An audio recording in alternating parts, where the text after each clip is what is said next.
Hello বন্ধুরা, exotic information take চ্যানেলে আপনাদের সবাইকে স্বাগত। তো আজ থেকে আমি আপনাদের ইউনিট 2 অলরেডি মোটামুটি শেষ হয়ে গেছে। কিছু টপিক বাকি রয়েছে, সেগুলোকে আপনাদের আবার পরবর্তীতে পড়াবো। এবং আজ থেকে শুরু হচ্ছে ইউনিট 1, অর্থাৎ লাইব্রেরি ইনফরমেশন সোসাইটির উপরে আলোচনা। তো এক্ষেত্রে আপনাদেরকে জানিয়ে রাখি, মোটামুটি 7টা ক্লাস দেওয়া হয়েছে ইউনিট 2 এর উপরে। 7টা ক্লাস হয়েছে এবং ইউনিট 1 এর উপরে আজকে প্রথম ক্লাস। এবং দেখা দেখা যাক মোটামুটি কটা ক্লাসে এই ইউনিট 1 কভার হয়। তো তার উপর ডিপেন্ড করবে যে মোটামুটি কোয়েশ্চেন কতগুলো করে আপনাদের প্রোভাইড করতে পারি একবারে।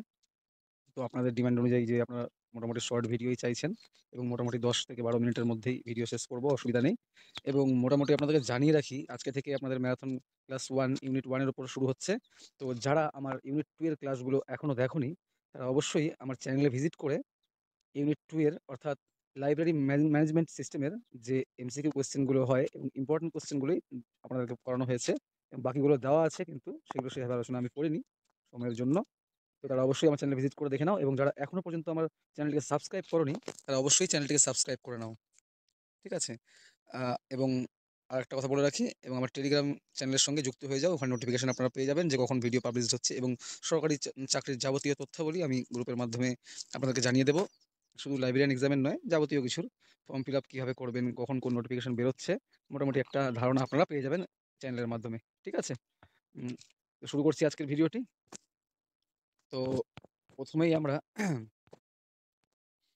কিছু বেসিক জানিয়ে রাখি যে লাইব্রেরিয়ান বা অর্থাৎ লাইব্রেরি সায়েন্স সাবজেক্টটি যে সৃষ্টিকর্তা, লাইব্রেরিয়ান বা লাইব্রেরি ইনফরমেশন সায়েন্স সাবজেক্টটি যে সৃষ্টি করেছে, তার নাম প্রথমে না নিলেই নয়।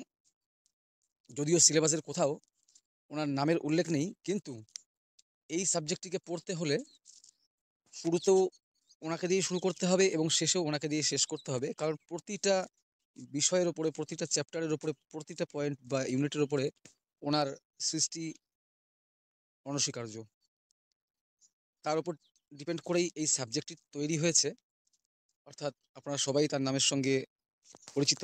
তো কমেন্টের মাধ্যমে জানিয়ে দেবেন যে সেই ব্যক্তিকে যিনি লাইব্রেরি সায়েন্স সাবজেক্টটি সৃষ্টিকর্তা, যাকে ফাদার অফ লাইব্রেরি সায়েন্সও বলা হয়। ঠিক আছে? তো এই প্রশ্নটি আপনাদের জন্য থাকলো যে ফাদার অফ লাইব্রেরি সায়েন্স কাকে বলা হয়, এটি কমেন্টের মাধ্যমে জানাবেন। তো আমরা শুরু করছি আজকের প্রথম প্রশ্ন, যে গ্রন্থাগার আইনের প্রথম কম্পোনেন্ট কি? গ্রন্থাগার আইনের প্রথম কম্পোনেন্ট কি?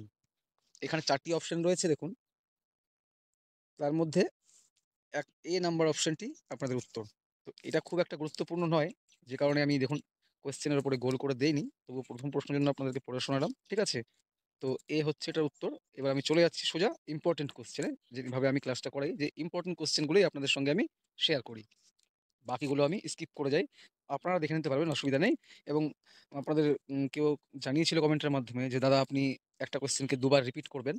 ঠিক আছে? তো সেক্ষেত্রে আমি আজকে থেকে সেই ভাইয়ের কথা অনুযায়ী আমি ইম্পর্টেন্ট কোয়েশ্চেনকে দুবার করে আমি রিপিট করব। তো প্রথম এই ইউনিটের যেটা ইম্পর্টেন্ট কোয়েশ্চেন, ইম্পর্টেন্ট বললে ভুল হবে, খুবই important, very very important question. যেমন হচ্ছে, কোন রাষ্ট্রে গ্রন্থাগার আইনে করের কোনো উল্লেখ নেই?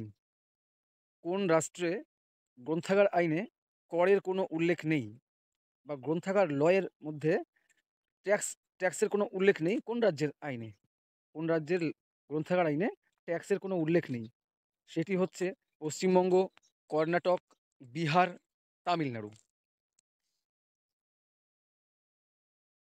এটা একদম ইম্পর্টেন্ট। দেখবেন যে কোন রাজ্যে বা রাষ্ট্রে গ্রন্থাগার আইনে কোনো করের উল্লেখ নেই বা ট্যাক্সের উল্লেখ নেই। ট্যাক্স নেওয়া হয় না গ্রন্থাগার আইনে, ট্যাক্সের কোনো উল্লেখই নেই। ঠিক আছে? সেটি হচ্ছে আমাদের রাজ্য পশ্চিমবঙ্গ। অবশ্যই মাথায় থাকবে। ঠিক আছে? নেক্সট ইম্পর্টেন্ট কোয়েশ্চেনে যাচ্ছি। শিবাজি রাও গায়কোয়াড় কাকে বলা হয়? শিবাজি রাও গায়কোয়াড়ও কাকে বলা হয়?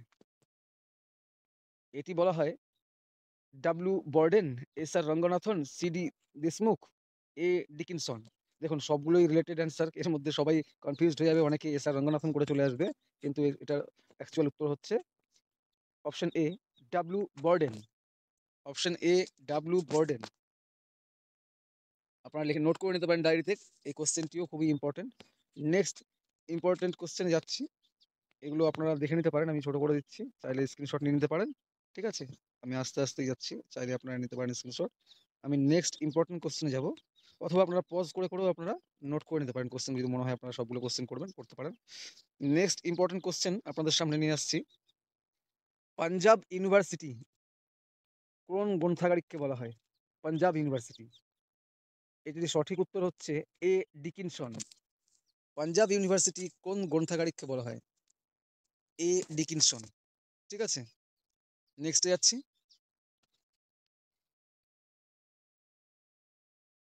এফআইডি এর প্রতিষ্ঠাতাদের নাম কি? এফআইডি, এফআইডির প্রতিষ্ঠাতাদের নাম হচ্ছে আউটলেট অ্যান্ড ফ্রন্টিয়ার।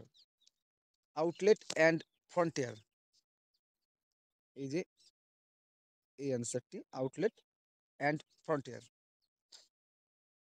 নেক্সটে যাচ্ছি, এটি দেখে নেবেন, ইম্পর্টেন্ট, এটি জোকলাই। জোকলাইটি ইম্পর্টেন্ট, মোটামুটি ইম্পর্টেন্ট। তবে এর ফুল ফর্মটি হচ্ছে joint council of library association of India. জোকলাইয়ের ফুল ফর্ম কি, বা জোকলাইয়ের অর্থ কি? Joint council of library association of India. তো নেক্সটে যাচ্ছি, এটি খুবই ইম্পর্টেন্ট, যে যেহেতু আপনারা সামনে স্কুল লাইব্রেরিয়ানের এক্সাম দিচ্ছেন, তো এই রিলেটেড কোয়েশ্চেন এটি, সেটি বলা যায় সেই রিলেটেড। তো সেক্ষেত্রে আপনারা ভালো মতো এটা দেখে যাবেন, যে হান্টার কমিশন কোন বিষয়ের ওপর জোর দিয়েছিল? হান্টার কমিশন কোন বিষয়ের ওপর জোর দিয়েছিল?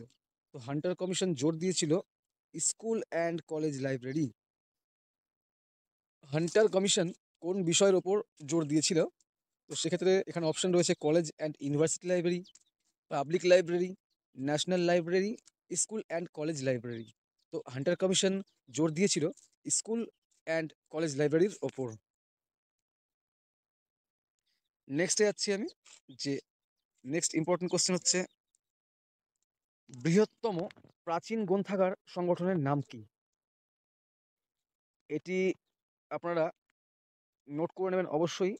এই যে গোল করা ইম্পর্টেন্ট কোশ্চেনগুলো আপনাদেরকে বলছি, সেগুলো অবশ্যই আপনারা পারলে আমার কথা অনুযায়ী আপনারা ডায়েরিতে নোট করে নেবেন। এগুলো সত্যিই খুব ইম্পর্টেন্ট, যেগুলো এই পেপার বা এই চ্যাপ্টার থেকে বা এই ইউনিট থেকে এই টাইপের কোশ্চেনগুলো আসে।